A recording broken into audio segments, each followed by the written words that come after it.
आए, आपका दिल की गहराई से धन्यवाद है। आज की प्रेस कॉन्फ्रेंस आप सब साथियों ने पता है कि जब हम बजट सत्र शुरू हुआ उससे पहले भी आप सभी साथी बुलाए गए और उस समय भी हमने कई बातें आपके सामने रखी थी। आज आप इसलिए बुलाए कि बजट सत्र खत्म हो गया और उसके बाद पहले भी आपको बुलाते रहे। मैं आपको बताना चाहूँगा कि बजट सत्र में जो हमने पहले बातें कही थी, चाहे गोवाना के बाईपास की बात थी, चाहे स्वच्छ जल पेयजल की बात थी, चाहे किसानों के खेत में किसान के हर खेत में पानी पहुंचाने की बात थी, चाहे चिकित्सा की बात थी, चाहे शिक्षा की बात थी और चाहे बेरोजगारी की बात थी। युवाओं को बहुत बड़े स्तर पर हरियाणा प्रदेश में बेरोजगारी है।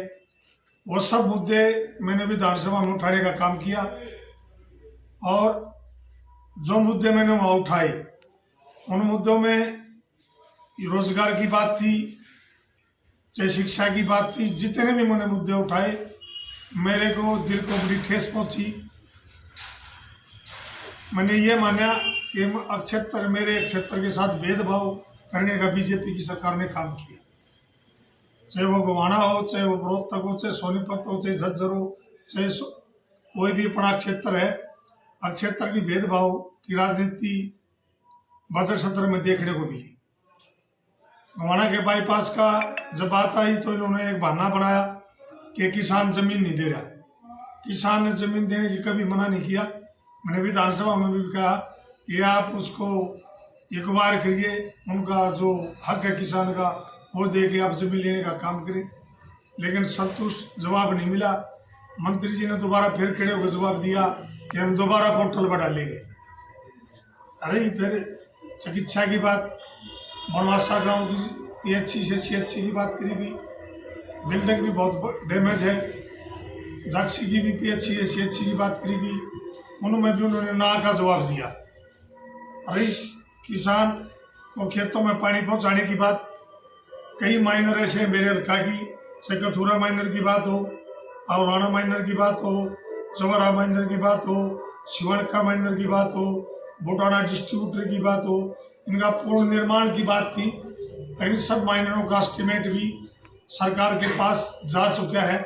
जब मैंने सवाल लगाया तो इसमें ना का जवाब आया और ना का भी जवाब ऐसे दुर्भाग्यपूर्ण बात आई कि बजट नहीं है। बजट ना बता के इनको कैंसिल किया गया। जब किसान की खेत में पानी पहुंचाने की बात आवे तब भी अगर बजट की ना करोगे तो किसान कहाँ से खुशहाल होगा, किसान की आय कैसे दुगनी होगी। किसान पहले कर्ज में डूब चुका है और बड़ा दुख की बात थी कि उन्होंने बजट ना बता के मेरे को जवाब दिया।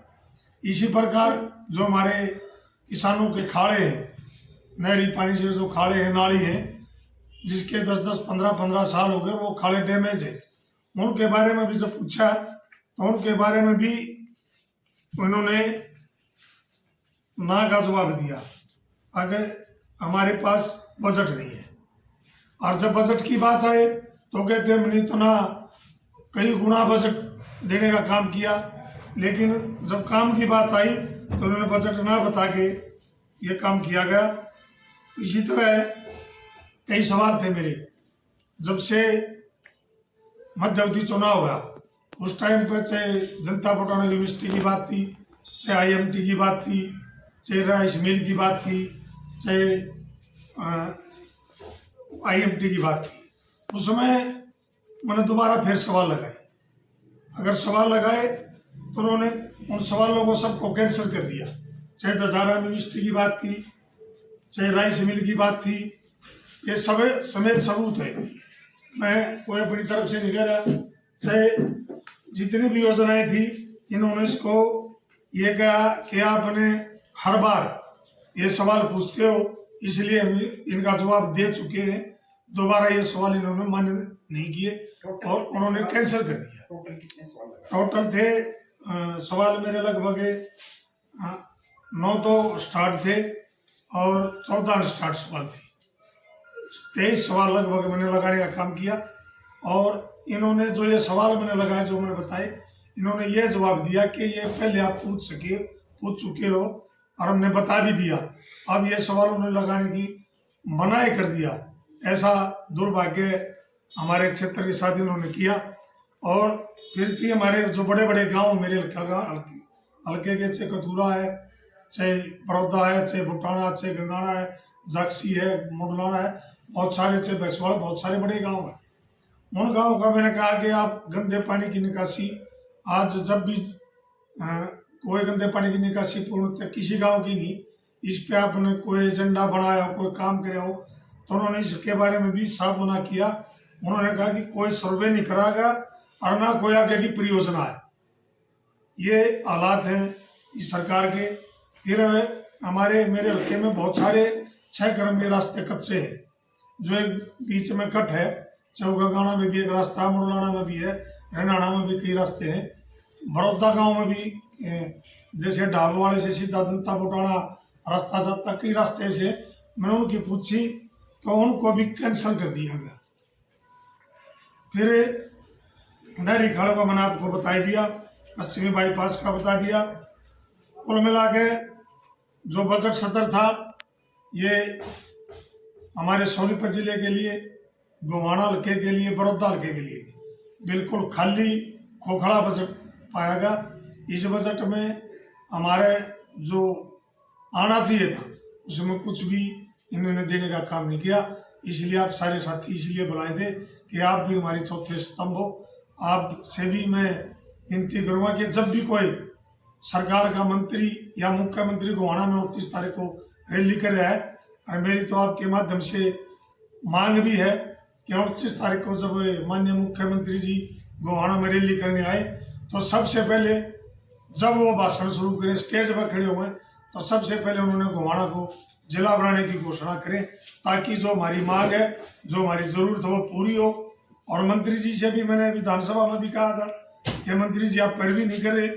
मैं दोबारा कहता हूँ आपके चैनल के माध्यम से, अगर मंत्री जी आप पैरवी कर रहे हो, आप गोवाना के विधायक हो, हरियाणा सरकार में मंत्री हो, अगर आप दिल से पैरवी कर रहे हो, तो आपने भी 29 तारीख को जिला बनाने की घोषणा करवा देनी चाहिए। अगर ऐसा आपने नहीं कराया तो मैं दोबारा, और इस गोवाना क्षेत्र की जनता ये मानेगी कहीं न कहीं हमारे मंत्री ने हमारी आवाज़ नहीं रखी। हमारा जिला बनवाने का इनकी मनसा नहीं है, सरकार की यह मनसा बढ़ाने की भी नहीं है। ये पूर्ण रूप से 29 तारीख को तय हो जाएगा। आप 1.25 लाख करोड़ का जो बजट जो है सरकार ने पारित किया, उसमें कह रहे हो कि बड़ौदा हल्का में कोई भी विकास कार्य के लिए बजट नहीं दिया, आप सभी चीज़ों को नकार रहे हो। देखिए, बिल्कुल मैं तो सबूत के साथ नकार रहा हूँ, और विधानसभा में मैंने हर मुद्दा उठाया, आप सब साथियों ने भी सुना होगा। और जब मुख्यमंत्री अभी भाषण पर जवाब दिया, आपने देखा लगातार 18 से 19 बार उन्होंने मेरा नाम लेके ये कहा, ये बालू ने ये बात रखी, बालू ने रोजगार की बात रखी, बालू ने IMT की तवाज़ुन ने जिक्र नहीं किया, लेकिन शिक्षा की बात रखी, चाहे गांव के विकास की बात रखी। बार बार मेरा नाम लेके मुख्यमंत्री ने भी भाषण में, राज्यपाल का जो भी भाषण का जवाब दिया, उसमें मेरा कई बार नाम जरूर लिया, लेकिन काम नहीं किया। ये मैं आपने भी देखा और मैं बता दिया। लेकिन अपने शहर की हर खबर देखने के लिए सब्सक्राइब करें हमारा YouTube चैनल न्यूज़ वेब, और सबसे पहले न्यूज़ देखने के लिए क्लिक करें नोटिफिकेशन बेल पर।